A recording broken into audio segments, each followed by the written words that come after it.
Rugby World Rankings, folks, at the conclusion of the Rugby Championship 2025. How have that final round's results affected the Rugby World Rankings, and how have the teams moved compared to the start of the competition as to now? And we'll have a look forward to November, some of the kind of key matches which could be crucial in terms of those Rugby World Cup seedings for the 2027 competition. Remember, at the conclusion of the November internationals, we will be looking forward to the Rugby World Cup draw.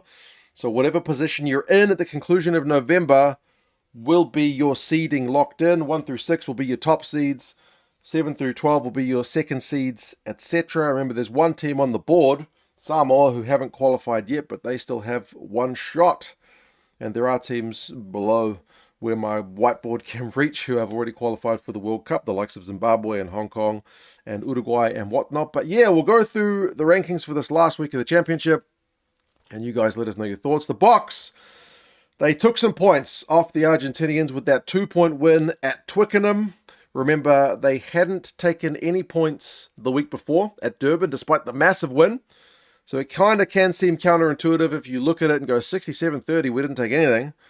2-point win, we take half a point. 0.58 they took off the Pumas. The key here is where the game was played. Because it was played at a neutral venue, there's no kind of home or away advantage or disadvantage in terms of the calculation. So it's a neutral calculation which allowed the Boks to take points. When you're at home, you get scored as a kind of higher rank, and the gap with that higher rank was too much for the Boks to take points last week.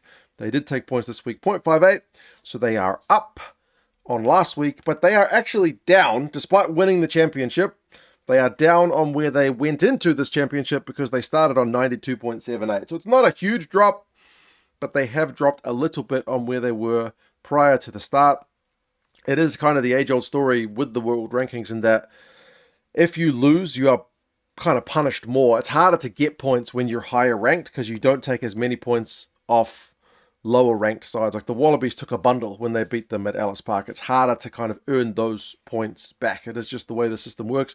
The All Blacks likewise took some points with their win, 0.74 with the away win at Perth. Remember, the week before they had also taken bugger all with the win at Eden Park, because with their home advantage, the gap was also very vast. It was just snuck in that the All Blacks could take some points, but away from home, they took a bit more, enough to pass Ireland. So the All Blacks finished the competition second in the world. That's where they started. Just like the Boks came in at number 1, finished number 1. The All Blacks came in at number 2, finished number 2. We've seen a bit of chopping and changing throughout the tournament, but also like the Boks, the All Blacks are down overall. The All Blacks were on 92.06. They're now on 90.02. So, home loss at Wellington by a record margin certainly didn't help. The away loss in Argentina, again, certainly didn't help. So, yeah, it is harder to earn those points back when you are a higher ranked team. France and England round out 4 and 5 after Ireland, as I said, have just dropped into 3rd. And then Argentina are still crucially in that 6th spot, which, as I've mentioned before, is the cutoff for being a top seed at the next World Cup. They managed to drop the kind of half a point that they lost to the Boks in their Twickenham match, but not enough to drop below the Aussies, because the Aussies lost even more. So the Aussies are in 7th. There's no change in where they were the week before, but there is a change in where they were at the start of the competition. The Wallabies came into this competition in 6th. They finish in 7th, so they've swapped spaces from the start to the finish of the competition. Argentina really came into this one on a bit of a low after that home series loss to England, which had cost them that 6th spot. Whereas the British and Irish Lions tour, for all its glamour and attention and whatnot, doesn't do anything in the world rankings because the Lions are not a side that you can take points from. So yeah, that rounds out how the teams started and finished. Everyone else obviously didn't play, so there's no changes there. But there are certainly still a few storylines ahead of the November internationals, which are not that far away, seeing as we are already into October. Wales, and whether they are going to be able to hold on to 12th, which is their second seeded spot. New coach, remember, will be an interesting one. And they are playing Japan during the November internationals. Japan are the team right behind them.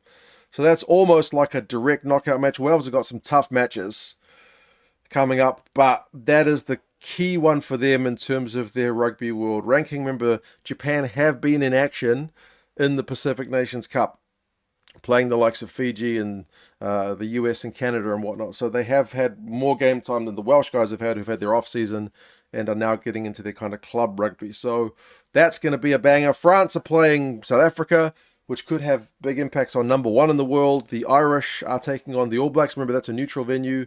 That one's Chicago again. So in terms of the direct battle for second and third, that'll be a decisive one. England are playing Australia. You got to think that for Australia, that's a big potential chance to leapfrog the Argentinians. But there's a lot more games on. Scotland are obviously hosting the All Blacks as well, so there's going to be plenty to play for. I think Japan's playing South Africa, aren't they? Lots of games to come in November. You guys let us know your thoughts on how fair or not the rankings are. This is how they would be seeded if it was drawn today. But there's still one big dramatic round to come in November. You guys let us know your thoughts. Subscribe to the channel if you haven't done so already. We are cracking on towards the 100k mark. It'd be great to get there before the end of the year. So please, if you can, help us out. And yeah, I'll talk to you guys again soon. See you later.